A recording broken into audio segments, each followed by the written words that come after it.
ಸ್ವಾಮಿ ವಿವೇಕಾನಂದರ ಅದ್ಭುತವಾದ ಸ್ಮರಣ ಶಕ್ತಿಗೆ ಇನ್ನೊಂದು ಉದಾಹರಣೆ ಈ ಮುಂದಿನ ಘಟನೆಯಲ್ಲಿ ಕಾಣ್ತೇವೆ. ಸ್ವಾಮೀಜಿ ಪಾಶ್ಚಾತ್ಯ ದೇಶಗಳಿಂದ ಹಿಂತಿರುಗಿ ಬಂದ ಮೇಲೆ ಬೇಲೂರು ಮಠದ ಸ್ಥಾಪನೆಯೆಲ್ಲ ಆಯಿತು. ಬೇಲೂರು ಮಠ ಸ್ಥಾಪನೆ ಆದಮೇಲೆ ಆಶ್ರಮದ ಒಂದು ದೊಡ್ಡ ಲೈಬ್ರರಿ ಕೂಡ ಇತ್ತು. ಒಂದು ದಿನ ಸ್ವಾಮೀಜಿ ಅವರ ಪ್ರಿಯ ಶಿಷ್ಯ ಶರತ್ ಚಂದ್ರ ಚಕ್ರವರ್ತಿಯ ಜೊತೆಗೆ ಹಾಗೆ ಗ್ರಂಥಾಲಯದಲ್ಲಿ ನೋಡ್ತಾ ಇದ್ರು.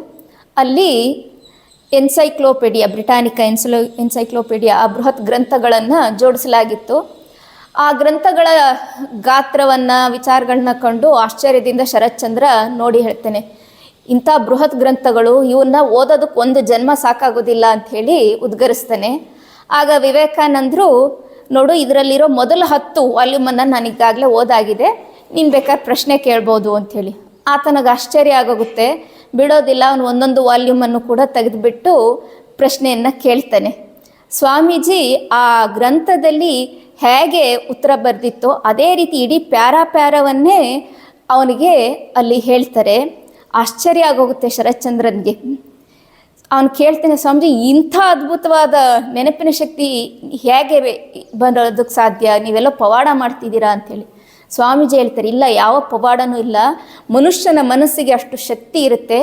ಬ್ರಹ್ಮಚರ್ಯ ಪಾಲನೆಯಿಂದ ಮತ್ತು ಸತತ ಅಭ್ಯಾಸದಿಂದ ಇದು ಸಾಧ್ಯ ಅಂತ ಹೇಳಿ ಹೇಳ್ತಾರೆ. ಇದು ಸ್ವಾಮಿ ವಿವೇಕಾನಂದರ ಅಗಾಧವಾದ ನೆನಪಿನ ಶಕ್ತಿಗೆ ಒಂದು ಉದಾಹರಣೆ. ಇನ್ನು ಸ್ವಾಮಿ ವಿವೇಕಾನಂದರು ಹುಡುಗ ಆಗಿದ್ದಾಗಲೇ ನಾವು ಕಾಣ್ತೇವೆ. ಸಣ್ಣ ಹುಡುಗ ಆಗಿದ್ದಾಗಲೇ ಅವರ ತಾಯಿಯ ಮಡಿಲಲ್ಲಿ ಕುಳಿತು ರಾಮಾಯಣ ಮಹಾಭಾರತ ಗ್ರಂಥಗಳ ಶ್ಲೋಕಗಳನ್ನೆಲ್ಲ ಆತ ಬಾಯ್ಪಾಠ ಮಾಡಾಗಿತ್ತು.